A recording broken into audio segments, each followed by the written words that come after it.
त्यावेळेस तुम्ही मुवमेंट घेता. आता बऱ्याच पोरांचं पण तीच आहे, पुरींचं पण तीच प्रॉब्लेम आहे. काय वाटतं, मी आवाज काढीन, मला मग दुनिया काय तर म्हणाल, मला शेजारची काय तर म्हणाल, मला हसल. बरोबर आहे, हसू द्या, हसली तर फायदा ओरडल्यावर तुझा आहे.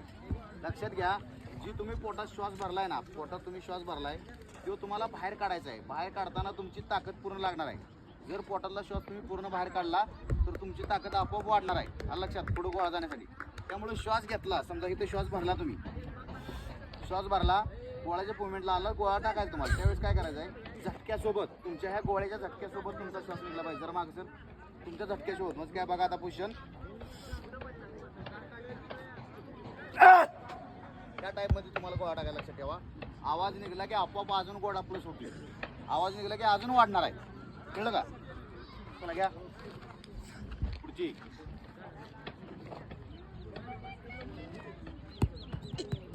अडो, हातानं नको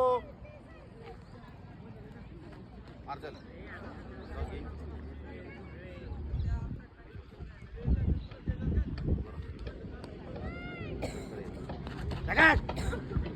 जोरात मार.